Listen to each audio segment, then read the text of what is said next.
Hello, folks, and welcome to the A to Z Sports Big Orange Podcast.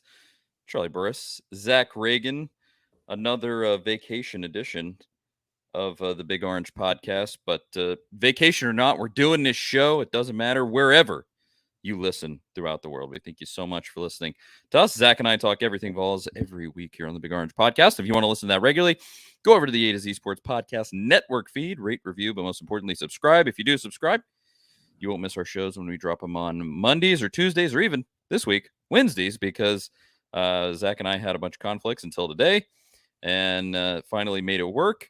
But you'll get them whenever we drop them. But also go over to YouTube. Normally, we live stream the show at 7 p.m. on Monday night, 7 p.m. Eastern time on Monday nights. And if you subscribe to the YouTube channel, A to Z Sports Nashville YouTube channel, you can be a part of the show. Come in, comment, and we like to react to the comments and everything. We're not live this week because, again, vacation edition. But, go and subscribe and be a part of the show at Charlie_Burris, at Zach TNT, at A to Z Sports. All over the social medias, A to Z Sports.com. That's it. Zach, what's up, man? How's the ocean down there? How's the coast? It is honestly really nice. There was a storm yesterday that kind of stirred things up, made the water cold, but regardless, it's been a good week. It's the forecast was looking a little rainy, and it's really only been that one little bit, so it's good. And I'm gonna do this. I'm not gonna lie, I'm gonna do this pretty quickly and get out there. So, I don't blame you. I love talking Vols, but I also love my free time on vacation, so I just can't help it. But for the show today, I mean, when is there not a ton of stuff to talk about Tennessee? It literally doesn't matter that it is just the deepest part of the offseason.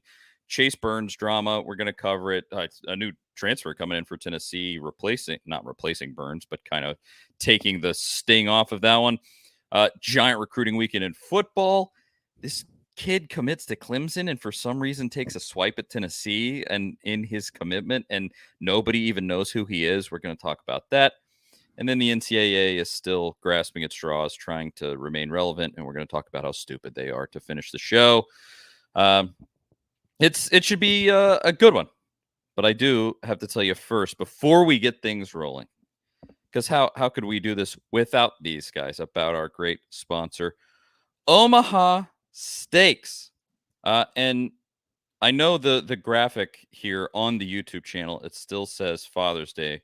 It's not the Father's Day deal anymore, but it's still a package for $99.99. It was close enough, and I didn't want to go bother our graphics guy to change this. Also, I forgot about it till right before we started and just didn't bother. But it's still $99.99. Summer is here. Time to sit back and unwind with Omaha Steaks. Perfectly aged, always tender, guaranteed delicious. Omaha Steaks is sharing an amazing limited time offer. When you go to omahasteaks.com and enter the keyword VOLS, VOLS, into the search bar, you'll be able to order the gourmet grill pack for just $99.99. See, there it is.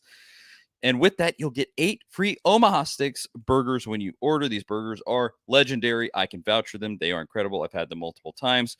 But you also get 4 bacon wrapped fillets, 4 premium air-chilled boneless chicken breasts, 4 boneless pork chops, 4 gourmet jumbo franks, 4 made from scratch caramel apple tartlets, Omaha Steak seasoning, and of course, those 8 free burgers. That is keyword Vols. Omaha Steaks isn't just steak, it is the best steak of your life, guaranteed. So do not wait.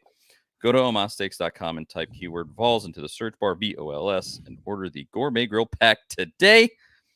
omahasteaks.com, keyword Vols. I have to say real quick, I cooked a couple of the fillets that they sent us earlier this week. Incredible. My picky 11-year-old who will not eat anything, devoured it. It was, that's the best endorsement I can give. It was pretty incredible. If I could have those every night, I probably would. But Zach's son, see, it is the best steak of your life, guaranteed, and that's coming straight from Zach's son. So there you go. Done and done. Okay. Let's get to the kind of the stuff that almost at this point it's so overwrought because it feels like it's been going on for weeks. But even though it's only been a few days, Chase Burns.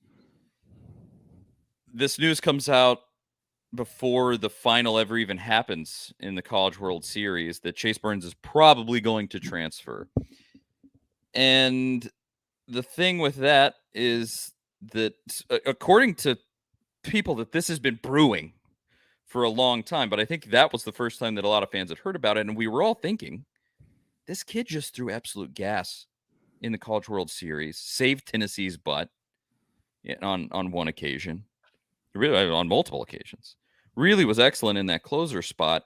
Kind of, I mean, you look at it objectively without knowing any context. Tony Vitello kind of saved this kid's career. I believe he had an ERA over 7 when he was a starter and got pulled. And then Tony puts him in that closer spot. He's absolutely dynamite. And you look and you go, what? Why is he transferring? He just led this team to a win in the College World Series. What are we doing? And so you come to find out that since he got pulled from being in that starter spot, that was not something he wanted to do, to put it lightly, it seems. But when you saw this, Zach, and you've seen kind of some of the news that's come out around it, what were your thoughts? I mean, I was kind of like you, I guess, surprised at first when these rumors started coming out. And then after everything we've heard in retrospect, it makes a lot of sense. I can understand it kind of on one hand, and then on one hand, I definitely don't. I think the focus has become so much on the pro career and what happens. And I understand that. I mean, that's the ultimate goal. But I think that's where all this stems from with Burns is he wants to be guaranteed to be a starter. He was probably going to get that chance, with Dolander moving on, having a spot in the rotation, seemingly finding his groove, finding his curveball, and all these different, sequencing his pitches better. Everything's working for him, as we saw in that long relief outing after he came in for Dolander, through 6 scoreless innings.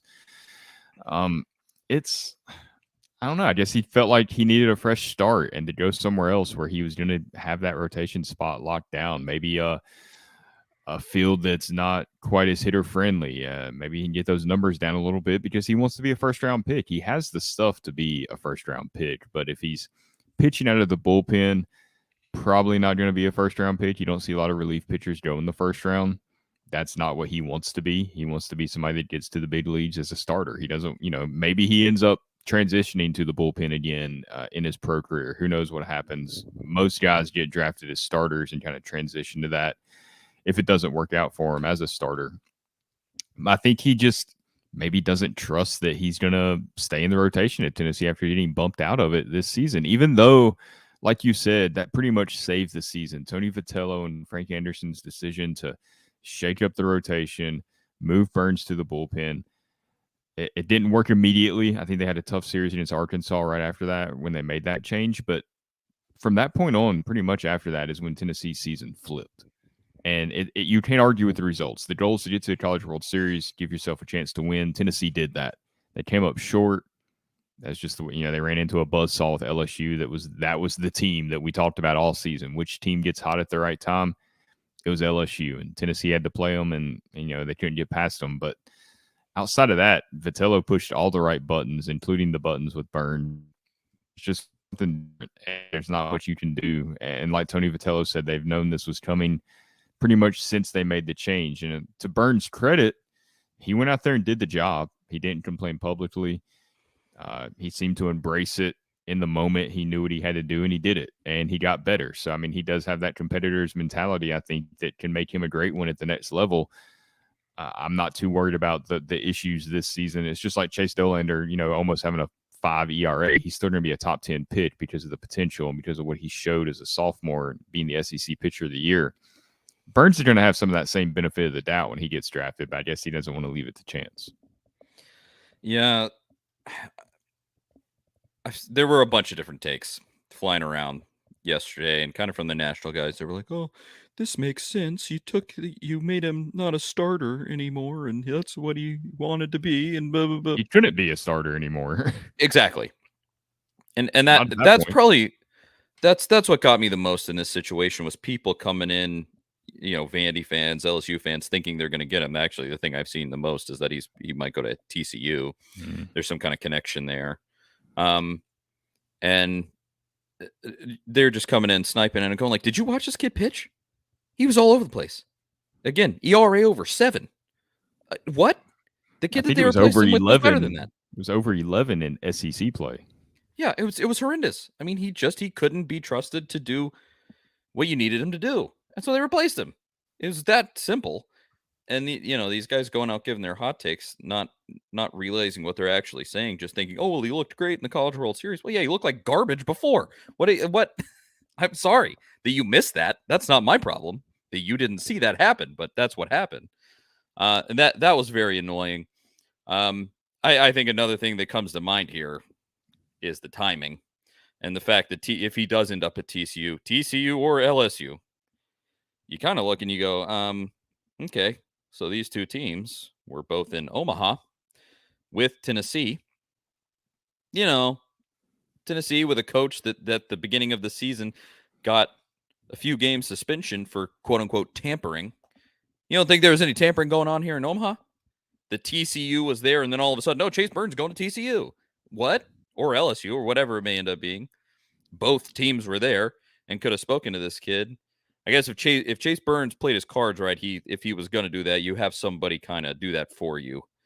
Maybe a parent and some sort of representative that goes and maybe talks to them.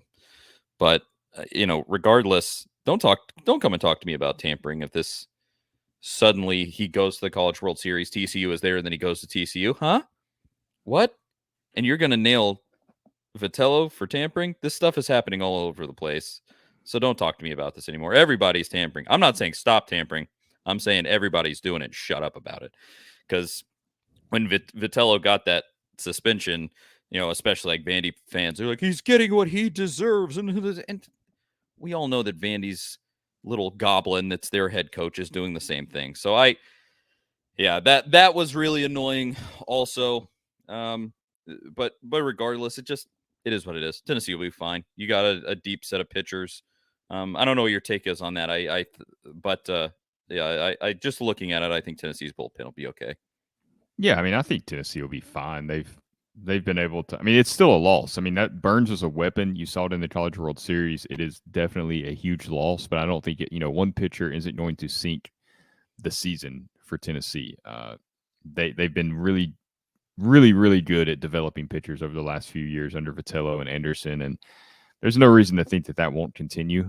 I think it definitely will. It's a shame to lose Burns, but I tweeted it yesterday. It's just kind of the culture of baseball and sports that these kids grow up in now. And Burns, I mean, he's what, 20 years old, probably right in that range. Ish. Yeah. I mean, he grew up. He that age is kind of the first age that's really grown up in this new youth baseball, travel ball culture where it's like an extension of Little League, essentially. And these kids go out there and they bounce around from team to team. They don't like that they're not playing a certain position, or it's probably their parents that don't like that they're playing a certain position, or whatever the case may be. And they jump to another team. They don't like it. They jump to another team, and they go to where, hey, we're going to give you this, this, and this if you come here. And I'm not saying that's what's happened with Chase Burns exactly, but it does have that vibe to it to me. Like, oh no, I want this. Well, you could stay at Tennessee and you can prove that you can be back in the rotation and you can try to make another run with this team that you've been with the last 2 seasons, or you can jump to a program that's promising to give you that no matter what. And what happens if he goes to TCU and he falters as a starter, just like he did at Tennessee, and they move him to the bullpen? He's right back in the same spot. I mean, it's not where you're at. It's what you're doing. It's what you're putting into it. It's what your execution, your game planning. It's all these things that ultimately, yes, the coaches help you, the program supports you, all these things, but like the athlete has to bear some responsibility too. And the struggles for Burns were on Burns. That's Burns on him as well. I mean, he gets the credit for that, just like he gets the blame for struggling. So just the whole mindset of and the culture of sports now that kids grow up in, I think is just going to lead to more and more of this. And it's frustrating for fans and for the kids. It's all they know. I mean, it's how they grow up. They didn't grow up in a different culture where you stick with this team no matter what, or it's all about the team. It's so individual driven now until you get to a professional team, which a lot of these players won't even get to. It's a terrible way to go about it and to look at your sports career, but that's just kind of what it's been made into. Yeah, you do have to hope that as it becomes more prevalent, hopefully there will be from coaches and parents, so there will be a pushback there to say, whoa, whoa, whoa, whoa, whoa, this isn't the way that you want to go about this. You got to just hope for that, because that's really all you can really do. Because otherwise, the setup kind of facilitates that, just the way that it is. These kids, they are just lauded from the time that they're 10, and they're told that they're great, and they're told that they should get what they want, and all And these they have things. their eyes on making it to as a professional at like age 10, and that's not just baseball; it's all youth sports, and it's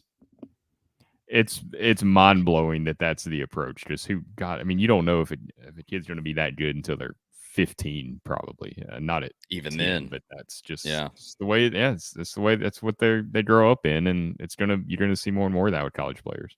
Absolutely. And so hopefully Burns finds what he wants out there, because like you said, if he goes to TCU and he stinks there, they're gonna bench you too. They're not in the business. It's a team of however many guys. It's not a team of one guy. So yeah, they want Burns so they can win a College World Series. They don't want Burns so they can help him become a top 5 pick. Yeah, exactly. I'm sure they want They're him to do that. They want to help that, of course, but getting to Omaha, winning it all, that's the main goal for him picking up Burns. Yeah, exactly. So hopefully he gets it. You're leaving literally from this season one of the top 5 teams to go to another team that also didn't win the title, potentially. Again, if it goes to LSU, that it would be the team that did win the title. But I I don't know. You're just grasping for something that really might not be there, but I hope that he finds it. So there's that with Chase Burns. We'll do a quick ad read now, but we're going to talk about first baseball recruiting, actually transfer recruiting, and then we'll talk about the massive weekend that Tennessee football just had. They're literally just throwing locker room parties now for these recruits. It's crazy. We're going to talk about all of it right after I tell you about our great friends, Farm Bureau Health Plans. Farm Bureau Health Plans have been serving Tennesseans for over 75 years. Much has changed in Tennessee over the years, but some has stayed the same. Farm Bureau Health Plans has always valued personal relationships, especially when it comes to good health and good service. Plan on Farm Bureau Health Plans for health, dental, and vision. For better coverage, better rates, and better service, go to fbhp.com/ATOZ or walk into one of their 200-plus locations across the state of Tennessee. That's fbhp.com/ATOZ. Farm Bureau Health Plans. Support them because they support us. Now, Tennessee did lose Chase Burns, but they turned right back around, and Tony Vitello got himself one of the top transfers in America from NC State, which has weirdly become like an elite feeder school now. Tommy White last year coming in out of NC State, and now Cannon Peebles. Love this name. Love this pickup. I think I saw, what did he bat? 352 last year, something like that. Dude was a monster at the plate. He was great as a catcher. And you look at what Tennessee had behind the plate this season, and Cal Stark, not bad as a catcher. He was okay. I would say middle of the road, but he was rough as a batter. He was basically just, it was almost an automatic out a lot of the time. He had his moments. He had his moments where, he made some plays, but just largely replacing that with a guy batting 352 is big. What'd you think when you saw this, Zach? My first thought was, you already mentioned it, Tommy White, going from NC State to LSU and the huge impact he had on them winning the College World Series. You kind of get a player that's similar in a lot of ways. This guy's, can kill the ball. He hit 12 home runs last year, OPS over 1,100, I think. Spent most of his time at DH. Actually, I think he had 30 starts at DH, 9 at catcher. So, there's some options there for Tony Vitello to work with and how he wants to use him and insert him into the lineup. But yeah, huge pickup. Clearly, Tennessee needs a little more offense. There was times the offense was just too streaky last season that really cost them in some games. I'm not going to say too much about that LSU game, going against Skeens in that one matchup. That's, good luck with that. That's not so much on the offense. It's just he's a great pitcher, but they definitely need to add some more consistent bats, and feels like this is going to help eliminate a hole that was in the lineup, like you mentioned. Absolutely. I think it is really big and takes some of the sting off of the Chase Burns situation, because the fact is, with Tony Vitello, you can lose a guy like Chase Burns, but Tony Vitello at this point, I mean, he's one of the elite recruiters in all of America in college baseball. Period. He is doing it near the top of the game, and so uh, that is something that can at least keep you sleeping all right at night. And even with Chase Burns leaving, is knowing that Tony is still going out there getting these dudes. Now, there's going to be plenty of other guys to choose from, and I think there's more bolstering that you can do. Some guys are leaving. You got to hope that some of these young guys step up, but I think there's more holes that can be filled, and hopefully Tony does that. I'm not going to say that I know everybody that's in the transfer portal in baseball right now, but I'm sure he's looking around, taking a good hard look, and I'm sure he'll find his guys. Oh, absolutely. I mean, there's so much movement this time of year with players. I mean, you saw, Wake Forest almost made it to the final, and they've already lost a couple of their key players to the transfer portal. It's just to me the way of the sport, Yep. between the culture that we talked about, NIL deals, transfer portal. It's just all combined to make this perfect storm, and it might end up being worse in baseball than even football, because it seems like the football guys. I mean, if you're a great player at some of these schools, a Power Five program, a lot of times they stick where they're at. They continue on. They know they're going to the NFL. That's their goal. If they're at a place that can possibly compete for a championship or an impressive bowl game, they kind of stick around. But in baseball, you're already seeing it doesn't matter where you're at, star, not a star. Nobody's really like safe. I mean, there could be anybody from Tennessee enter the portal, and it would not be a complete shock. I mean, Chase Burns from the middle part of the state, and that didn't really seem to play a factor in him wanting to stay around. Yeah, it it has really become, in football, if you play one of those group of 5 schools, you're in a feeder league essentially. You're trying to make your name and move up from the G League to the pros in Power 5. And the In other guys that baseball, do it in Power Five, just to add to that, it's like the reserves, the guys that aren't getting the playing time they thought they were going to get, that yep. leave to seek that out. Yep. And I mean, in baseball, yeah, it almost, maybe it is just perception because this has happened to Tennessee just now, but like, yeah, it does seem like more guys from major programs. Maui Ahuna from Kansas. It's not like Kansas is some tiny athletic department. I mean, it's the biggest school in that state, and you're sniping some of their best guys. So Well, NC it's State, losing yeah, Tommy White last year, and of course that's something that's been happening at NC State for a long time. Russell Wilson left there to go to Wisconsin years ago because they wouldn't let him play baseball at NC and State. But unfortunate for NC State. My in-laws are NC State folks, and they're mm, I think it is interesting. They're kind of would agnostic be the right word? I think because NC State is really viewed as just like, oh, it's kind of a stepping stool school athletically. They're not like huge NC State sports people, but that's a weird just an program. observation. They're kind of nestled in there between UNC and Duke. It seems like everybody kind of forgets about them. They're just like the third Yeah, school in North Carolina. great engineering school though. Yeah. I guess that's really their deal. Yeah. Uh, but regardless, there's that on the recruiting front for baseball. Excellent pickup, really huge pickup there that I think is going to help Tennessee a lot. But then you turn right around and you look at football. And this weekend for Tennessee football was another just gargantuan weekend where they had a ton of guys in and they just rolled out every red carpet possible. And it's more now. I say all this stuff not knowing. I don't cover recruiting every single day. That is not my job. I'm not your Austin Price out here, so I don't know what Georgia is doing day to day. I don't know what Alabama is doing day to day in recruiting and on these big weekends. But Tennessee is doing stuff that I've never seen Tennessee really do on the recruiting trail, and they're taking like new media and social media and all of that, and they're using that to boost recruiting very purposefully. I think it seems like very purposefully getting these recruits to post on social media, to put it out there that, oh, look, we're going to Tennessee and cool stuff is happening. Look at this. And so this weekend, I mean, the ones that you saw, they did like this like 1990s Bulls entrance for all of these guys where they walked through the door into the locker room, and it was literally like, 6'4" from the state of Georgia, whatever it may be, and they announce these guys coming in, they take their picture, they do the whole thing, their parents are there hyping them up, and then they literally had like a dance party in in the locker room at Neyland. It's wild.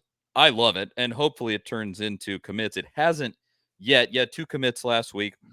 Really nice commits. So far, you haven't gotten any, but it seems like there's a couple of big ones that are coming up, Zach. But what did you see from this weekend of recruiting?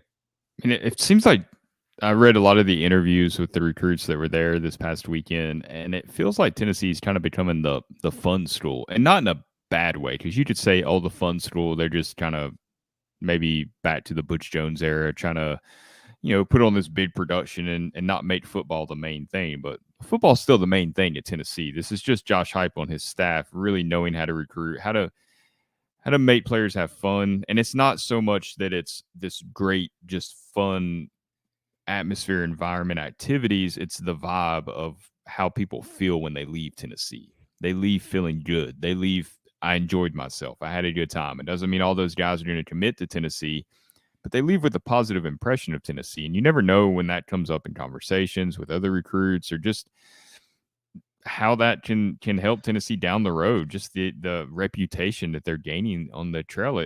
If anything, at worst, it gets some players on campus that maybe you wouldn't have got on campus otherwise. And maybe one of those turns into a commit. Maybe a 5-star has an official visit to Burn, and they say, hey, let's go to Tennessee and check it out. And they get there, and it gives them something to think about. And yeah, it's going to be tough to land some of those guys, of course, but it's another, feather in Josh Heupel's cap for pushing all the right buttons. The guy seemingly has done everything right since he's arrived at Tennessee, and it doesn't feel like it's a stretch to say that. It doesn't feel like we're trying to build him up. In fact, at times I feel like we try to rein it in a little bit because we've put so much praise on him, but he hasn't really, he deserves it. He hasn't done anything to kind of alter your view of that outside of that South Carolina game, which, a lot of people can share the blame for that game. He hasn't really had a huge misstep while at Tennessee. And I felt even that he handled it extremely well. They bounced back against Vanderbilt. He handled it all with the media extremely well. He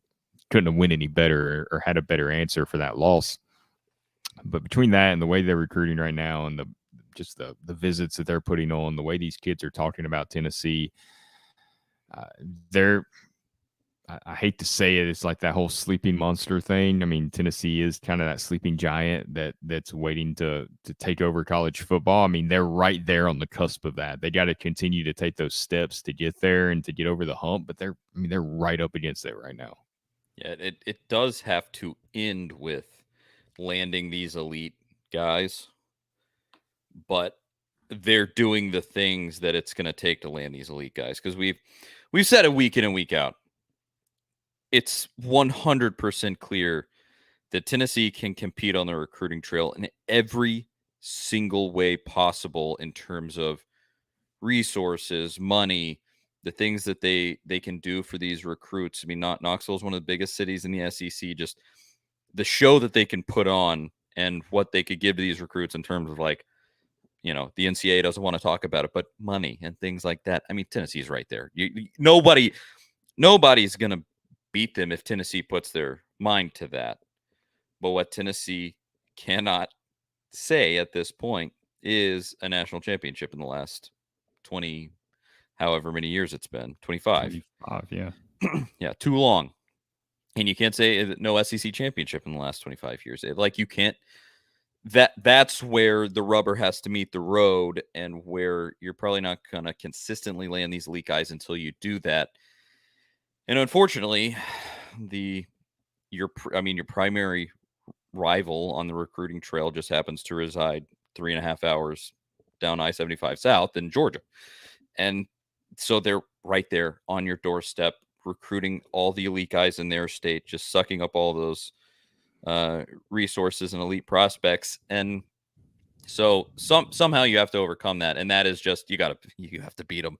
And so I love this. They are but the point of this conversation is just that they're doing absolutely everything. Not that I would criticize them if none of this was out in the open, because largely with recruiting stuff, it's kind of behind closed doors a lot of the times. It's just a lot of stuff you don't see. And I think there's still a ton of stuff Tennessee is doing that you don't see. But I love that they're putting it out publicly, going like, Tennessee is where you're going to get everything that you want as a prospect. And not only that, but you're going to be treated excellently here, but you're also going to win. And it's that winning piece that goes, okay, you have the 11 wins in a season under your belt. Let's go win some championships. That's where the sort of the men are going to be separated from the boys, so to speak, as if Tennessee can finally make that happen. And I think Josh Heupel's the dude that's doing it right now. And one of the guys from this weekend that it seems like they made a real impression on was this wide receiver, Mike Matthews, 5-star wide receiver. We've talked about him already. There's been really good signs for Tennessee with him. I don't know, where does he stand on like the on-3 rating meter, which is, not exactly super reliable, but wow. So he's up to 78% to Tennessee on the on-3 recruiting prediction machine. But this would be a great place to start. Get this kid who is from Lilburn, Georgia, out of the state of Georgia, right out from under Georgia's nose.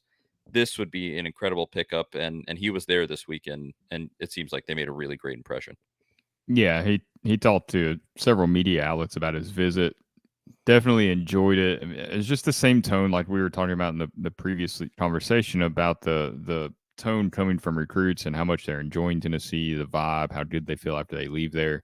He mentioned they went out on the water. He was with Nico and Boo Carter, recent Tennessee commit, who's very energetic on the recruiting trail for the Vols.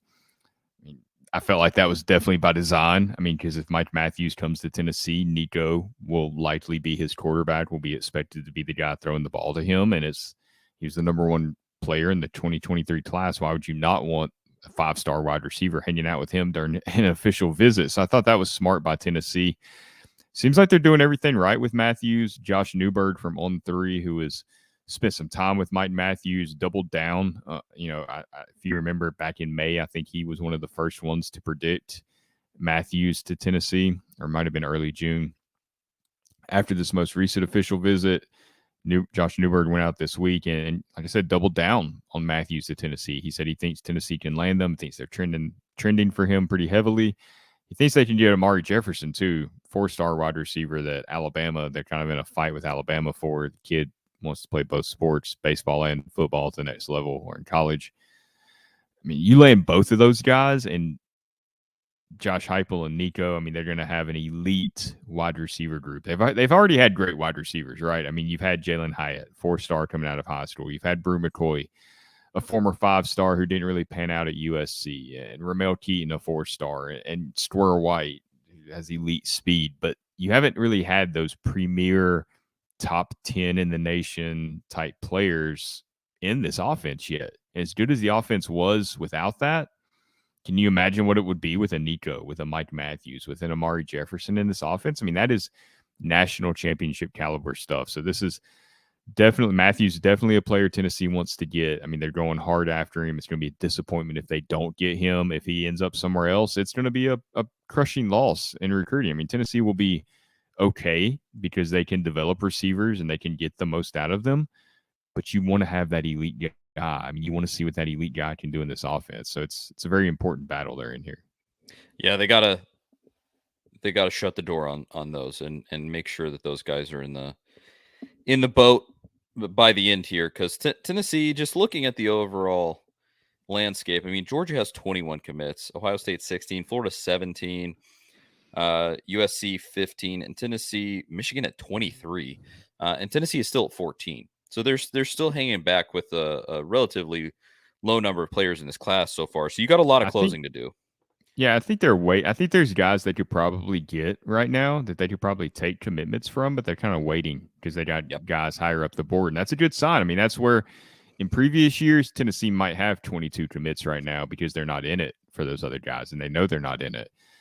So yeah, you still got to close the deal. You don't want to come up short. I mean, inevitably you're going to miss on some of these, of course. But for the most part, you need to close the deal, sign them, get them to Knoxville, and then Tennessee this thing can really take off under Josh Heupel.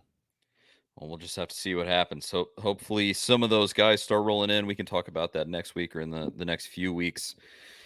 About Tennessee getting some of those 5 stars. That would be amazing. Hopefully it happens. But speaking of guys that Tennessee hasn't been recruiting that closely, there was this weird, would you call it an incident, a situation with a recruit who committed to Clemson, and in his commitment took a giant swipe at Tennessee for some reason.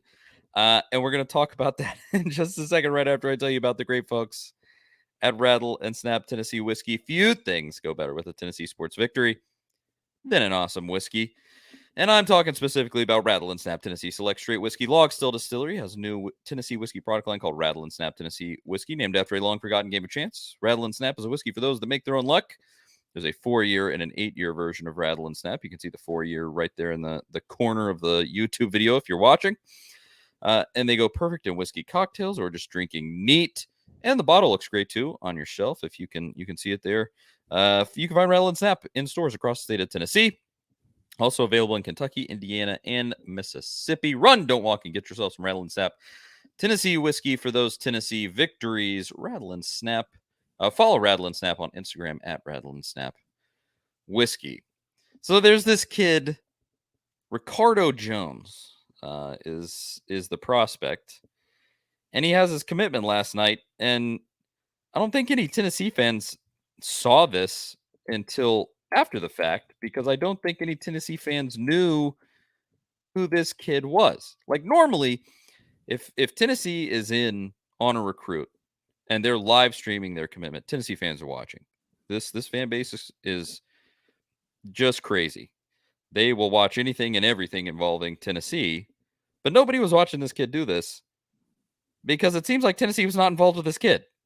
I think there had been an early effort with him to just obviously you just doing your due diligence. 4-star safety from Georgia, but on 247 he's not listed in the top 5 teams there. I think Tennessee was like the 5th team listed on 3 in terms of his interest pool. And then last night in his commitment, he gets up and says, "I'm taking my talent," or however he said it. Yeah. "I'm going to," and then he put a Tennessee hat on and had a Tennessee t-shirt on. And then he was like, "Oh, I'm just kidding." And he took it off and had a Clemson shirt on underneath and then put on a Clemson hat. And everybody's looking around going, what did we do to you? I'm sorry. What does Tennessee have to do with any of this? And what it makes me wonder is Dabo just mad? He's over there flipping burgers and he's just pissed off, right? He told this kid to do this. It has to be, right?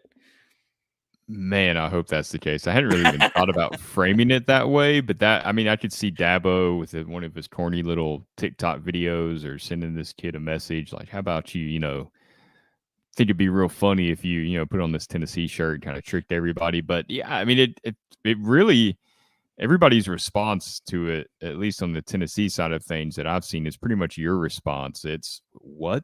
Why would you? We don't care about you. We don't really know who you are. The kid told On3 last week or earlier this month that, his decision was down to Clemson and Florida State. He told them Clemson had the edge. Everybody thought the kid was going to Clemson that follows recruiting or follows this kid, covers him. That Tennessee was never really in the mix. Like you said, I think there were some early recruiting efforts. They weren't really recruiting him lately at all. They weren't expecting to land him. They weren't trying to land him. I don't understand it. It kind of feels like Georgia fans jumping in the comment section of a pro Tennessee video or tweet or article or whatever, just to kind of throw shade at Tennessee when it has nothing to do with Tennessee at all or with Georgia. Feels like that's kind of what was happening here. Like Clemson's lost in the Tennessee, they've lost in super region or in the regionals to Tennessee. haven't had good luck against the Vols lately, and Tennessee being good is not good for Clemson in any way. Just like Clemson's rise in the 2010s was not good for Tennessee. Maybe that's what was going on. I don't know. I like to think that maybe that's what was happening. Dabo was trying to get this kid to throw shade at Tennessee, and it epically backfired. I hope so, because we all know that Dabo's a petty little loser. And I mean, Tennessee kicked his butt. Tennessee kicked Clemson's butt in general. Again, you said it there. Beat him in baseball on the way to the College World Series. And I mean, otherwise, I don't know. How do you ascribe this kind of like malice coming from this kid? He just thinks he needs to take a shot at Tennessee. I mean, just to give full context here, he never even took an official visit to Tennessee. 3 unofficial visits, 2 in 2022, and then 1 on April 1st of this year. And then he took an official visit to Clemson, and then he committed. I mean, it just was kind of that simple. And you just saw from any recruiting analysts where they were just like, yeah, Tennessee wasn't really in it with this kid. They had kind of given up. And what happened on these unofficial visits? Did somebody piss him off or do something? Maybe he wanted to come to Tennessee and Tennessee wasn't interested. I don't know. Mm-hmm. Or maybe it's just pettiness from Dabo. I like to think it's that one. But yeah, regardless, like I look at it on 3. Just in going back through the month of June, 7 different predictions for him to go to Clemson. Like there was and on 3, the prediction machine, 96% to Clemson. Like it wasn't like this was even in question, really. It seemed like it's strange. It's really, really strange. That's why it feels like there's some kind of vindictiveness there, but who knows? It's not the first time a recruit has done this in Tennessee. Strangely. Then a kid did this and then chose Florida a few years back, didn't they? If I'm thinking correctly. There was the one that went to, was it Quay Walker that went to Georgia, I believe, through the hat. Oh, yes. That sounds exactly right. He has gotten in trouble several times in the NFL already with the Green Bay Packers. He did something really stupid last year during a game. I can't remember exactly what it was, but I remember the Packers head coach was like not happy at all with him. So trolling another school at your commitment ceremony might be a bad idea. Might be a bad sign of things to come. Yeah, bit of a red flag there. I don't know. But hey, we'll take it because Tennessee will just keep beating you at stuff. Clearly, it seems to not. He was ejected twice last season. Quay Walker out of football. I think he was a rookie. That's what it was. He pushed the practice squad player on the sidelines. Do you remember that? No, I mean that sounds for guys out of Kirby's program right now, because they just did that giant expose in the Journal-Constitution. They've done a couple. They've done a couple with the traffic incidents, and now there was another one this morning where they kind of some pretty serious stuff. It was I don't want to misspeak, but it was like a recruit. They had been on campus drinking underage. There was maybe an alleged like assault or sexual assault or something that possibly happened that was mentioned. So some pretty serious things to not really make light of. There's some things they need to get under control down there. Yeah. Kirby, he's I mean, you could really say he's selling his soul for all of that. It kind of seems like, but it's working, I guess. They are winning those championships. But anywho, there really is that as far as Tennessee football and recruiting, all of those things. We'll keep you updated. We'll keep talking about whatever may happen. Hopefully in the next few weeks, we're talking about a commitment from Mike Matthews. That'd be great. But we'll leave it there, and I'll end this segment with mentioning something that I think we would be completely remiss to not fit into the show here. It is June 28th, and that is the day that the amazing, incredible, the greatest of all time, Pat Summitt, did die. Back in, was it what year? 2016. I think so. I think it's been 7 years. Yes, 7 years. She's the greatest to ever do it. Revolutionized the game of women's basketball. And no one will ever be better. Obviously, the court at Tennessee is named after, and it was just one of the most unbelievable people to ever walk on this earth. So shout out to her. Greatest coaches in the history of the sport, period. Yeah, I just just really incredible. Just the things that you heard about her and her character and her integrity and the way that she just went and conducted herself, on top of obviously being one of the most successful coaches to ever coach the game of basketball. That's if I'm around somebody and they've been around Pat Summit or had an experience with her in any sort of way and they have a story to tell, I will stop and listen and give my full attention every single time because it never fails. That it's just an unbelievable story that you might even know where it's going, but it's still always incredible. Well, I was going to actually just do quickly in this segment a quick things from Brian Williams. He posted this on Twitter this morning. And if you don't remember Brian Williams, he played for Tennessee's basketball team back with Bruce. He was a big man for Bruce. And he posted this morning. He said, "R.I.P. to the great Pat Summit. A story I remember of one of the greatest coaches in history. Was one practice, the men's team was goofing around, and Pat was watching. She got fed up and threw the ball. She got fed up, threw the ball, and everyone stopped. She said, 'Run sprints and run them fast.' We look at Bruce, and we're like," and he put a like wondering emoji. And we were like, "She's serious, huh?" He looks back at us and walks away and sits down. And Pat runs us the rest of the practice, lol. I remember I threw up twice that day, but the amount of respect we had for her was unmatched. And the life she created for thousands of kids will never go unnoticed. Thanks for everything. R.I.P. Pat. Go Vols. Yeah, I mean, she was just one of the greatest to ever coach sports, period. It just was such a great person. And so obviously forever and always rest in peace to the great Pat Summit. Had to mention that because she's just the GOAT. All right. We'll finish with one of my favorite things to do, which is making fun of the NCAA. They released this stupid new set of quote unquote like guidelines, I guess you would say, about NIL. And we're just going to talk about maybe some of the ramifications that are going to come from that. And we'll talk about it right after I tell you about Superbook Sports. Bring that big bet energy this summer with Superbook Sports. Superbook Sports is the most trusted name in sports betting. And right now, use promo code A to Z to score up to $250 with their first bet bonus. Win or lose, they will match your first bet up to $250 with promo code A to Z, ATOZ. Simply visit superbook.com for terms and conditions or download the Superbook Tennessee app in the App Store. Enter the promo code A to Z, and you'll get $250 courtesy of Superbook Sports. If you have a gambling problem, call 1-800-GAMBLER, JMBLER. The Superbook Sports Tennessee app. Download it right now and start betting on right now baseball, which is a crazy thing to bet on. I don't know. I feel like it's a little too unpredictable for me, but okay. The NCAA put out how was this framed? This is Ross Dellinger from Sports Illustrated. In a memo obtained by Sports Illustrated, the NCAA strongly clarifies its NIL policy by warning schools that 1, they must follow NCAA rules even if they conflict with state laws, and 2, entities such as school foundations are prohibited from NIL and offering donor incentives for NIL giving.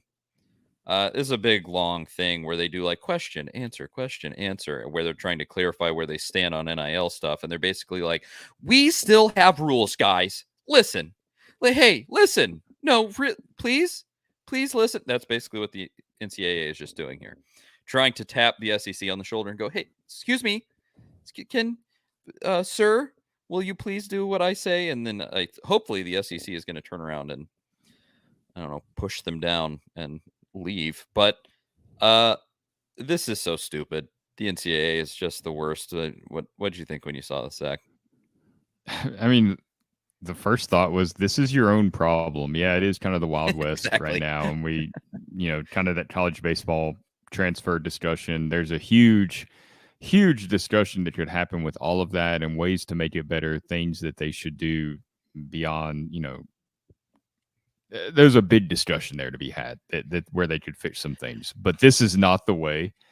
And I liked what Texas A&M's athletic director said. I don't know if you saw his comments, but he was asked by ESPN's Dan Murphy about it, and he said, the state law is going to govern how we do business. In terms of this, the state law will reign, and that's how we'll move forward. And that was, Texas A&M AD Ross Bjork. Of course. I like that energy. That was pretty much an FU to the NCAA. We're going to do what we want to do. Our state made these laws, which was probably, Texas A&M, Texas, all the big schools in Texas were probably pushing for that legislation to be pushed through. Yeah, I mean, that's the way you got to treat the NCAA. You've been saying it for years. I know that that's the best approach to take with the NCAA is screw you. We're going to do what we want. Stop us if you don't like it, or try to stop us. You don't have any power type deal. That's what this feels like. That's what it feels like the schools are kind of going to say is, yeah, we're going to do what we've been doing. Don't worry about it. There's nothing you can do. Here's what I continue to want this to be naturally, and I think it is that we're moving towards at least college football giving the middle finger to the NCAA and walking away. Because I mean, it's emphasized in here that the members of the NCAA are there voluntarily. They're not making you be there. And so walk away, leave, and stop dealing with this nonsense. Now, it's easy to say with college football. It's not easy to say with some other sports where the NCAA kind of gives them the backbone of their sport, or sports that don't make any money and they kind of need the NCAA to operate. There's a large conversation there, but with college football, get out of there. Who cares? This is over. I think the problem with college football is that not every Power 5 program is going to see it the same way. I think there's some Power 5 programs that were kind of pushing for this from the NCAA, and I get it. I get their angle on that. If you look at Vanderbilt, for example, Clark Lee gave an interview to, I think it was On 3 this past month, where he talked about, look, he's for NIL, but he uses NIL to kind of reward players for what they've done, and it will happen naturally. And that is the purpose of NIL. That is the whole reason that it became a thing, is so players can go make money off of their name, image, and likeness like anybody else can. And it's kind of devolved into we'll give you this if you come play here. And that, that everybody has their feelings on that. And I think that can, has changed the sport in a pretty significant way. And there's programs that just can't keep up with that. Vanderbilt's not going to keep up with it. Even programs probably like Missouri and some of these outside of your Alabamas and Tennessees and Georgias and Floridas, these premier college programs that have hundreds of thousands of fans showing up every single week to games, they're going to have an advantage over some of these programs, these mid-tier and lower level programs. So I get them trying to kind of bargain with the NCAA and say, hey, let's enforce these laws because we don't stand a chance otherwise. So I think, there's infighting there with all that, as well as fighting with the NCAA. It's kind of a mess, really. It's a total mess. And I guess I just really appreciate that it's finally coming with the NCAA pushing back more on this. Like, the truth is finally coming out. Ross Dellinger he wrote an entire article on this. And this is just a snippet that I love. He said, the collective model, like Spire Sports, I'm inserting that here, like Spire Sports at Tennessee. The collective model is a roundabout way for schools and their boosters to get money into athletes' hands without handing cash to them directly. The collective provides organizational oversights, finds NIL endeavors for athletes, creates a system of pay distribution, and most importantly, acts as a legal buffer. Here's the fun part. One SEC athletic director describes the situation in blunt terms. Quote, let's be honest, we're all money laundering. And if you've listened to this show at length, that's exactly what I call this every time it's ever brought up. This is money laundering. And it's only money laundering because of the NCAA. If you could just pay athletes like you should be able to, there wouldn't be money laundering. You'd just be paying athletes. Like they would just be getting the just compensation for their efforts. And so, I mean, you have an athletic director from the Southeastern Conference saying, well, we're all money laundering, right? I mean, that's what we're doing. We're using this thing to siphon money to the people that deserve it. and so we have to just play this stupid game with the NCAA where we act like, well, we're not doing anything. And then you shut the door and you go, of course we're doing all of that. Naturally, you have to do it to compete at a high level. And like you're saying, with a school like a Vandy, Missouri, people that don't care as much and can't keep up, yeah, that's not going to be great. But it was the fact is this: as long as the TV ratings are as high as they are, as long as there are as many fans involved, spending as much money as they are, this was always going to happen. It was always going to separate between the wheat and the chaff, so to speak, I guess, to put it in the olden terms. There, it was always going to fall this way, where your Alabamas, your Georgias, your Tennessees, almost the entirety of the rest of the SEC, Texas A&M, they were always going to rise and be those schools with those resources. And maybe it has to be a league with teams like that, with the smaller schools shaken out, that have to, and those schools still have to operate within the NCAA model. I don't know exactly where it leads, but it just does right now. It's not working. And you said it there. It's a complete and utter mess. And just stop this. Let's work on ways to get out of it, rather than just going like, oh, let's continue to, snake our way through all of this ridiculousness. Just stop. Just do something else and cut out all the BS. That's obviously where I'm at, and I've been saying that for a really long time now. Yeah, I'm still stuck on that biblical wheat and the chaff reference you just dropped. That one definitely caught me off guard a bit. Yeah, that really is. That probably does come from Bible school as a kid, I guess. Wheat and chaff. I think it does. Yeah. Yeah, it probably does. I don't know where I pulled that out from, but anywho, I think that's pretty much it. You got anything else for the folks at home this week, Zach? No, that should about do it. I hope you enjoy the rest of your beach day there. Maybe you can find some rattle and snap out there on the beach. I hope so. I guess I'm in North Carolina. I don't, at least according to our ad read, they haven't made it to North Carolina yet, but they should soon. The big difference, I think North Carolina is like state controlled. I wonder if it's harder, state controlled booze. Yeah, well, you know that it might be. Yeah, it might be that. Also, you probably shouldn't advertise taking stuff across state lines. Is that still a thing? Are you still allowed to? Are you still permitted to carry alcohol across state lines? Or is that a? But I'm not going to law that's still in the books, maybe. Yeah, I don't know. I genuinely do not know. Well, I would say maybe to do it and then sell it here would be a problem. But I think to just take it and consume it, buy rattle and snap in Tennessee, bring it out here, I don't think that's a problem. But that's that. I'm going to go to the beach. Thanks to everybody for listening. We'll be back next week and should have a much more normal show. So watch out for the live stream next week, 7 p.m. Be there, be square. And otherwise, I think that's it. We'll talk to y'all next week.